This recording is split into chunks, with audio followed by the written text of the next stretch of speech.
England में होने वाली वर्ल्ड चैंपियनशिप के लिए भारतीय टीम के कप्तान और बीसीसीआई ने तैयार किया है अनोखा वी प्लान, जिसके दम पर भारतीय टीम यानी कि हिंदुस्तान की टीम वहां पर न सिर्फ जीत हासिल करेगी बल्कि वर्ल्ड चैंपियनशिप का पहला ट्रॉफी उठाकर एक इतिहास भी रचेगी। नमस्कार, आप देख रहे हैं हमारी ये खास पेशकश और मैं हूं राजीव मिश्रा। अक्सर कहते हैं कि दूध का जला छाछ भी फूक फूक के पीता है और कुछ भारतीय टीम के साथ और बीसीसीआई के साथ कुछ ऐसा ही देखने को मिल रहा है, क्योंकि आईपीएल जिस तरह से कोरोना संकट की वजह से स्थगित करना पड़ा, उसके बाद बीसीसीआई ने कई अहम फैसले लिए हैं। इंग्लैंड दौरे से ठीक पहले भारतीय टीम 25 मई को इकट्ठी हो जाएगी, अगर हम बात मुंबई की करें, और वहां पर 2 जून तक वो क्वारंटीन रहेंगे होटल के कमरों में। इसके अलावा 2 जून को वो इंग्लैंड रवाना होंगे, जहां पर 10 दिन का क्वारंटीन होगा। लेकिन इस क्वारंटीन में अच्छी बात यह होगी कि भारतीय टीम को प्रैक्टिस करने का वहां पर मौका मिलेगा। इसके अलावा जो सबसे इंपॉर्टेंट बात है कि इतना लंबा दौरा है और परिवार की आपको जरूरत पड़ेगी, तो बीसीसीआई ने इस बात की भी परमिशन दी है कि आप अपने परिवार के साथ इंग्लैंड दौरे पे जाएं। इसके अलावा इंग्लैंड में जिस तरह से भारतीय टीम का प्रदर्शन रहा है, उसको देखते हुए भारतीय टीम ने स्पिनर्स की बहुतायत की टीम में क्यों शामिल किए, उस पर भी बातचीत करेंगे। क्यों फिंगर स्पिनर्स को रिस्ट स्पिनर पे ज्यादा तरजीह दी गई है, इस पे भी आगे बातचीत करेंगे। ये 5 बड़ी बातें हैं जो इंग्लैंड दौरे पर रवाना होने से पहले हमने आपको बताई हैं, और ये 5 बड़ी बातें इस बात की तरफ इशारा कर रही हैं कि भारतीय टीम कितनी सतर्क है, बीसीसीआई कितनी सतर्क रहने वाली है इंग्लैंड के दौरे पर। और इंग्लैंड दौरे से ठीक पहले जो 7 दिन का क्वारंटीन होगा, वहां पर हर एक खिलाड़ी का कितनी बार टेस्ट होगा, ये भी आपको आगे बताएंगे। और साथ ही एक जो बड़ी खबर आई है कि अब एक और खिलाड़ी जो भारतीय टीम के साथ इंग्लैंड दौरे पर रवाना होने वाला था, प्रसिद्ध कृष्णा, वो भी कोरोना पॉजिटिव पाए गए हैं। अब उनकी रिपोर्ट का भी सबको इंतजार होगा। इस पर डिटेल में बातचीत भी करेंगे। हमारे साथ हमारा क्रिकेट एक्सपर्ट्स का पैनल भी जुड़ेगा, उनसे हम बातचीत का सिलसिला शुरू करें उससे पहले एक रिपोर्ट आपको दिखाते हैं। इस रिपोर्ट को देखकर आप बहुत डिटेल में समझ जाएंगे कि इंग्लैंड दौरे से पहले भारतीय क्रिकेट कंट्रोल बोर्ड ने क्या कुछ प्लान किया है, और इंग्लैंड जब भारतीय टीम पहुंच जाएगी टेस्ट चैंपियनशिप के बाद क्या कुछ प्लान किया है बीसीसीआई ने, वो भी देखिए हमारी इस खास रिपोर्ट में। तो आपने देखा क्या कुछ तैयारी की है बीसीसीआई ने, और बीसीसीआई ने कोच और कप्तान और सेलेक्टर्स के साथ मिलके ये वी प्लान तैयार किया है, यानी कि ये विक्ट्री प्लान है। और इस विक्ट्री प्लान के सक्सेस होने पर ही इस बात का नतीजा तय करेगा कि आप इंग्लैंड में कैसा प्रदर्शन करते हैं। क्योंकि जब आपकी ताकत आपके साथ है और इस ताकत में कोई कमजोरी नजर नहीं आ रही है, यानी कि बीच टूर्नामेंट में या बीच दौरे पे कोई खिलाड़ी बायो बबल को नहीं तोड़ता है, तो फिर इस बात की गारंटी भी रहेगी कि भारतीय टीम पहले वर्ल्ड चैंपियनशिप में और उसके बाद इंग्लैंड में अच्छा प्रदर्शन करेगी। सबा, क्या हम कह सकते हैं जो दूध का जला है वो छाछ जो है उसको भी फूक फूक के पीता है, और उसका बड़ा एग्जांपल है कि भारत बीसीसीआई ने बहुत तगड़ी तैयारी कर ली है इंग्लैंड टीम भेजने से पहले। हाँ राजीव, इसके साथ साथ जो कोविड के प्रोटोकॉल्स हैं वो ईसीबी ने भी कुछ भेजे होंगे, उसको भी मान्यता देनी होती है, उस पर भी अमल करना होता है। और उसी के बाद बीसीसीआई ने कुछ इस प्रकार का प्लान बनाया है।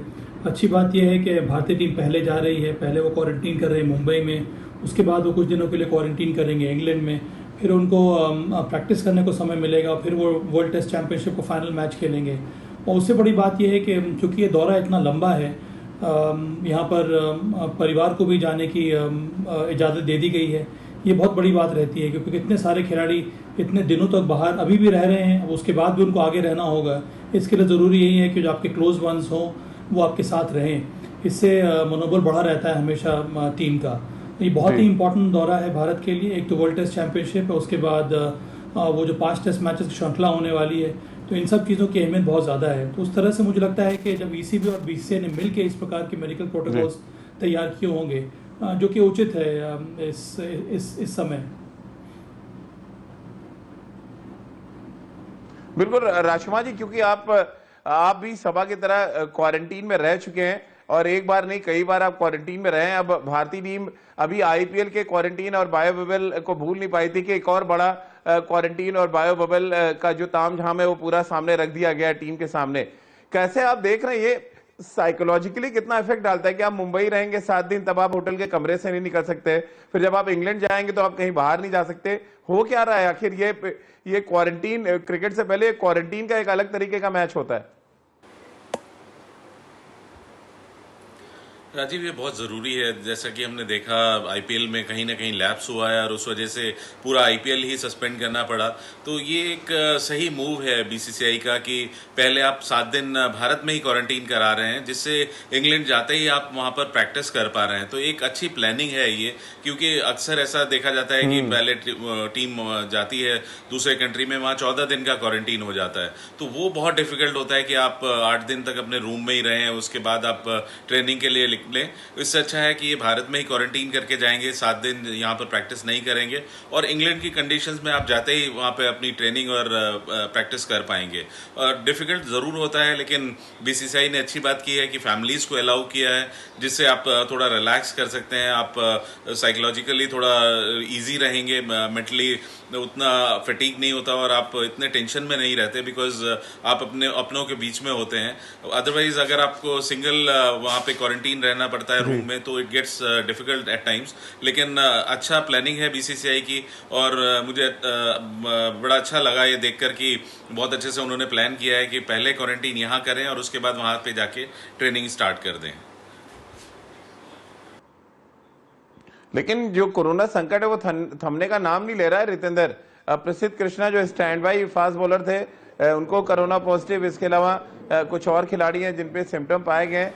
ये कोरोना का जो संकट है वो ऐसा लग रहा है क्रिकेट के मैदान पर फैलता ही चला जा रहा है, जिसको रोकने के लिए आप चाहे क्वारंटीन लगा लें, चाहे बायो बबल सिक्योर सिस्टम में आप खिलाड़ियों को रखें, बचना थोड़ा मुश्किल हो रहा है। आप कैसे आप देख रहे हैं इस इंग्लैंड दौरे से ठीक पहले जिस तरह की तैयारियां हो रही हैं?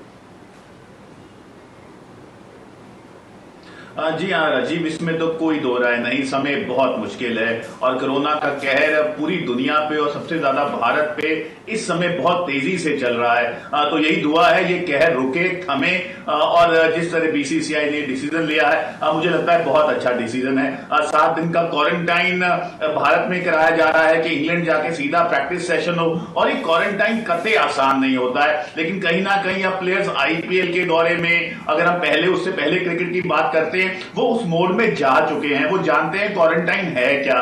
तो अपने आप को सेल्फ मोटिवेटेड रखना, अब जैसे फैमिलीज आपके साथ हो सकती हैं, तो वो बहुत बड़ी मोटिवेशन है। तो कहीं ना कहीं तैयारी तो अब आपको करनी है। अब सिचुएशन ऐसी है, आप क्वारंटाइन के बिना क्रिकेट नहीं खेल सकते हैं। तो जी हाँ, सेल्फ मोटिवेशन, मेंटल टफनेस अब इस समय बहुत कारगर रहेगी, और भारतीय टीम को अब एक रोड मैप दे दिया गया है। वो जानती है उन्होंने क्या क्या करना है। 7 दिन का क्वारंटाइन यहाँ है, वहां जाके ट्रेनिंग करनी है, उसके बाद एक बड़ा टूर, एक एसिड टेस्ट उनका इंतजार कर रहा है। तो हम सब यही दुआ करते हैं कि कोरोना का कहर थमे और भारत बहुत अच्छा खेले। बिल्कुल सबा, कैसे आप देख रहे हैं कुछ यहाँ पर मेंटल फिटनेस की जो एक टीचर्स होते हैं, क्या वहां पर बुलाए जाने की जरूरत है? साइकोलॉजिकली बहुत तैयार करने की जरूरत है, क्योंकि अभी आप आईपीएल के फटीक से निकले भी नहीं थे, बायो बबल और वो तमाम चीजें आपके जहन में घूम रही थी, और सडनली अब एक और क्वारंटीन, पहले अपने देश में, फिर आप बाहर जाएंगे 10 दिन का क्वारंटीन वहां। कैसे प्रिपेयर करेंगे? क्योंकि आप रह के आए हैं, अगर आप हमारे दर्शकों को बता पाए कि क्या कैसे मेंटली आप अपने आप को प्रिपेयर करते हैं, या दिल्ली की टीम के साथ आप जुड़े थे, वहां कैसे प्रिपेयर करते थे खिलाड़ी, तो शायद फैंस को ये नॉलेज एक मिलेगी कि क्वारंटीन में रहना, अगर आप एक बंच में रह रहे हैं और अगर आपके पास वो पर्याप्त साधन है, तो शायद उतना मुश्किल आपके लिए नहीं होती चीजें। देखिए राजीव, 2 चीज़ें यहाँ पर हैं। एक तो आप जाते ही जब आपको कहा जाता है आप क्वारंटीन हो जाइए, इसका मतलब है कि आप रूम के कमरे में एक प्रकार से बंद हो जाते हैं, आपको किसी से मिलना नहीं होता है। जो रूम सर्विस का खाना है वो भी बाहर ला के रख दिया जाता है।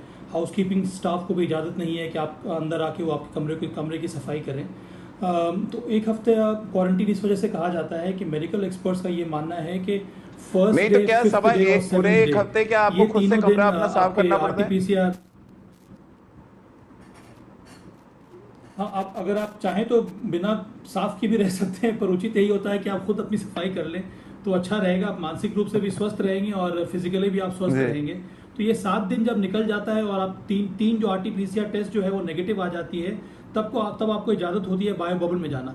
एक बार अगर आप बायो बबल में आ जाते हैं तो फिर मुझे लगता है काम ज़्यादा आसान हो जाता है, क्योंकि आपके कई सारे टीममेट्स हैं उस बबल में मौजूद होते हैं। आप जिम जा सकते हैं, आप टीम रूम में जा सकते हैं, आप परिवार के साथ घूम सकते हैं, होटल के प्रेमाइसेस में भी। तो मुझे लगता है कि बायो बबल में अगर खिलाड़ी आ जाता है तो थोड़ी बहुत उसको सुविधा हो जाती है। पर आपने बहुत बड़ी बात उठाई, मुझे अभी भी लगता है राजीव कि इस टीम के साथ हमें कम से कम 2 या 3 लोगों की एक मेडिकल टीम जानी चाहिए, और ये एक एक्सटर्नल मेडिकल टीम होनी चाहिए। बीसीसीआई में अभी तक अनफॉर्चुनेटली हमारे पास सिर्फ एक मेडिकल एक्सपर्ट है, डॉक्टर अभिजीत सालवी। उसके अलावा और कोई एक्सपर्ट है नहीं। मुझे लगता है कि ये बहुत कठिन समय है, बहुत ही चैलेंजिंग समय है। आने वाले समय में क्या होने वाला है, खिलाड़ी किस प्रकार के प्रेशर से जूझेगा, ये कहना बड़ा मुश्किल है। तो मेरी ये सलाह है कि कम से कम 2 या 3 मेडिकल एक्सपर्ट्स होने चाहिए इस टीम के साथ। उसमें वायरोलॉजिस्ट होना चाहिए, 1-2 मेडिसिनल डॉक्टर्स होने चाहिए, ताकि ये टीम के साथ रहने पर ना फिर प्लेयर्स को भी लगता है कि हमारा ध्यान रखने वाला कोई ना कोई है, उसको हम अलग से बात कर सकते हैं, हम अप्रोच कर सकते हैं। मुझे लगता है कि इस टीम के साथ एक और ये भी ऐसे भी टीम अटैच्ड होनी चाहिए, जो 3-4 मेंबर अगर मेडिकल बॉडी बन जाए, वो टीम के साथ जाए, तो मुझे लगता है कि उचित रहेगा। चलिए, ये तो बात हो गई जिस तरह से बीसीसीआई ने तैयारी की है इंग्लैंड दौरे से ठीक पहले कि खिलाड़ी कोरोना का जो संकट चल रहा है उससे थोड़ा दूर रहें और बेहतर प्रिपरेशन के साथ वो इंग्लैंड रवाना हो। अब इंग्लैंड रवाना होने की बात हो रही है तो इन दिनों सबसे ज्यादा चर्चा 4 स्पिन गेंदबाजों को लेके हो रही है। चारों ही फिंगर स्पिनर भारतीय टीम के साथ जोड़े गए हैं। 2 ऑफ स्पिनर हैं और 2 लेफ्ट आर्म स्पिनर, और इनमें से 3 कम से कम ऐसे हैं जिन्होंने ऑस्ट्रेलिया दौरे पर बड़ा इंपॉर्टेंट रोल अदा किया था। क्या विराट कोहली को ऐसे स्पिनर्स चाहिए जो बल्लेबाजी भी अच्छी कर लेते हो, या उनको मैच विनर स्पिनर चाहिए? ये अपने आप में एक बड़ा सवाल है अब, क्योंकि इंग्लैंड एक ऐसी जगह है जहां पर रिस्ट स्पिनर्स का हमेशा बोलबाला देखने को मिला है, और ऐसे में बिना रिस्ट स्पिनर के जाना, 4 फिंगर स्पिनर जो बल्लेबाजी बहुत अच्छे करते हैं उनके साथ जाना अपने आप में एक अलग तरीके की रणनीति को सामने रखता है। आइए आपको दिखाते हैं कि ऑस्ट्रेलिया दौरे पे क्या कुछ किया था रविंद्र जडेजा ने शॉर्टर फॉर्मेट में, और जब टेस्ट मैचेस में अश्विन और वॉशिंगटन सुंदर ने क्या कुछ रोल अदा किया था, वो देखिए हमारे इस खास रिपोर्ट में। विराट कोहली जब भारतीय टीम के कप्तान बने तो बहुत ही पॉजिटिव अप्रोच उन्होंने दिखाया था, और 5 मैच विनिंग गेंदबाजों के साथ उतरने के संकेत दिए ज्यादातर मैचों में। और ज्यादातर मैचों में जब भी प्रेस कॉन्फ्रेंस होती थी तो उनका बड़ा बयान आता था कि वो अवेलेबल बेस्ट जो 5 गेंदबाज हैं उनके साथ वो मैदान पर उतर रहे हैं। अब राजकुमार जी, क्या ये थ्योरी विराट ने थोड़ी बदल दी है? अब उनको ऐसे स्पिनर चाहिए जो बल्लेबाजी में कंट्रीब्यूट कर दें, और ये थ्योरी ऑस्ट्रेलिया में काम करती नजर आई। क्या ये थ्योरी इंग्लैंड में भी काम करती नजर आएगी? देखिए राजीव, अपनी शानदार परफॉर्मेंस का फायदा मिला है इन सभी चारों को। इन्होंने बहुत बेहतरीन प्रदर्शन किया, 3 लोगों ने ऑस्ट्रेलिया में और अक्षर ने इंग्लैंड के खिलाफ। और जहां तक बात है कि अगर आप देखें, अगर हम रिस्ट स्पिनर ढूंढने जाएं भारत में, तो मैंने पूरा रणजी ट्रॉफी फॉलो किया है, विजय हजारे, सैयद मुश्ताक अली, कोई भी ऐसे गेंदबाज नहीं नजर आ रहे हैं जो आउटस्टैंडिंग ऐसे गेंदबाज हों जो कि इंडियन टीम में अपनी सिलेक्शन के लिए कवायद करें कि वो जिन ऐसी परफॉर्मेंस हो। तो वो एक बहुत बड़ा रीज़न है, और साथ साथ उसके इन सभी ने बहुत बेहतरीन प्रदर्शन किया है, बहुत अच्छे ऑलराउंडर्स हैं चारों। तो मुझे लगता है कि रिस्ट स्पिनर का ना होना ज़रूर टीम में एक कमी है, लेकिन क्योंकि कोई ऐसा अवेलेबल नहीं था बॉलर जो कि अपने आप को ऑटोमेटिक चॉइस बनाता भारतीय टीम में, इस वजह से शायद कप्तान को सभी फिंगर स्पिनर्स की तरफ जाना पड़ा है। बिल्कुल रितेंद्र, क्या इस थ्योरी से सहमत हैं आप? पहले विराट उन गेंदबाजों को की तरफ ज्यादा देखते थे जो जिनके पास विकेट टेकिंग एबिलिटी ज्यादा हो। अब आज के दौर में और ऑस्ट्रेलिया दौरे के बाद लग रहा है ये समीकरण बदल गया है। अब वो ऐसे गेंदबाज ढूंढ रहे हैं जो बैटिंग बहुत अच्छी करते हो, फॉर्मेट चाहे कोई सा भी हो। जी हाँ राजीव, बिल्कुल आपने ऑस्ट्रेलिया दौरे का नाम लिया। मुझे लगता है वहां से विराट की थिंकिंग भी बदली है, क्योंकि ये थ्योरी कि अगर आपका बॉलर बैटिंग भी कर सकता है वो बहुत कारगर साबित होती है। अगर हम सुंदर की बल्लेबाजी की बात करें ऑस्ट्रेलिया में, अश्विन की बल्लेबाजी की बात करें ऑस्ट्रेलिया में, I think they were pivotal there. वहां पे उन्होंने मैच को बदला, हमने इतिहास रचा। तो कहीं ना कहीं इस सिलेक्शन में भी हमें दिख रहा है सिलेक्टर्स ने बहुत तवज्जो दी है कि आपके बॉलर्स बल्लेबाजी करते हो, ऑलराउंडर्स हो। तो जी हाँ, ये कारगर साबित होता है, पहले हमने देखा है। और जिस तरह अश्विन ने वापसी की, अगर हम उनकी बॉलिंग की बात करते हैं, जिस तरह अक्षर पटेल ने शानदार परफॉर्मेंस दी है इंग्लैंड के खिलाफ, तो इनको नवाजा गया है इनकी अच्छी परफॉर्मेंस के लिए। तो जी हां, ये सब हुक्म के यक्के साबित हो सकते हैं, क्योंकि हम सब जानते हैं इंग्लैंड के विकेट्स पे हमारे स्पिनर्स क्या कहर ढा सकते हैं। बिल्कुल, लेकिन सवाल तो वही है कि आपने अपनी टेल तो छोटी कर दी है, दूसरे की टेल आपसे आउट नहीं होती है। अब जिस तरह से आपने बॉलिंग ऑप्शन चुने, अपनी टेल तो आपने ठीक कर ली, यानी कि जो पुछल्ले बल्लेबाज थे वो कंट्रीब्यूट कर रहे हैं। ऑस्ट्रेलिया में भी हमने देखा। क्या ये थ्योरी, लॉन्ग टर्म थ्योरी, इसको आप मान रहे हैं जो बहुत फ्रूटफुल होगी इंडियन क्रिकेट के लिए? अब देखिए, मुझे ये लगता है कि एक टीम के कॉम्बिनेशन में एक रिस्ट स्पिनर को होना बहुत आवश्यक है। इसके पहले अभी तक आप कुलदीप यादव को टीम में रख रहे थे। अब कुलदीप यादव का फॉर्म ठीक नहीं है, उनको आपने बाहर कर दिया, वो अलग बात है। पर कम से कम एक और स्पिनर, जो जितने हमारे पास यंग लेग स्पिनर्स हैं उनमें से आप एक को टीम में रख सकते थे, और ये समय है उनको ग्रूम करने का। मैं मानता हूँ पिछले एक सीजन में ऐसे भी रेड बॉल क्रिकेट हुआ नहीं है, तो इन सभी युवा जो लेग स्पिनर्स हैं, राहुल चाहर हो गए, रवि बिश्नोई हो गए, या फिर चाहली क्यों ना हो गए, इन तीनों लेग स्पिनर्स ने रेड बॉल क्रिकेट खेली नहीं है। तो आप किस प्रकार से जांच करेंगे कि ये कितना अच्छा कर रहे हैं कि नहीं कर रहे हैं रेड बॉल क्रिकेट में? तो मुझे लगता है कि ये अच्छा अवसर था इनमें से कम एक लेग स्पिनर को टीम में रखने का, ताकि उसको समय मिल जाता फॉरेन कंडीशन में, विशेष करके इंग्लैंड में गेंदबाजी करने का। और हमें ये बात भी नहीं भूलनी होगी राजीव कि ये लेट समर में मैचेस होने वाले हैं। इस बार अगर इंग्लैंड का समर ड्राई रहा तो वहाँ पर लेग स्पिनर्स का फायदा मिलता है। हमने देखा है, पहले आदिल राशिद से लेकर उसके पहले शेन वॉर्न से लेकर फिर अनिल कुंबले, इन सबों को सफलता मिली है। तो मुझे लगता है ये एक ऑप्शन अगर आपके पास टीम में रहता है तो उसका आप इस्तेमाल कर सकते हैं जब भी जरूरत पड़े। तो चलिए सबा, बहुत बहुत शुक्रिया आपका। राशमा जी, आपका भी बहुत बहुत शुक्रिया, और रितेंद्र, आपका भी बहुत बहुत शुक्रिया हमारे साथ जुड़ने के लिए। तो हमारी इस खास पेशकश में फिलहाल इतना ही।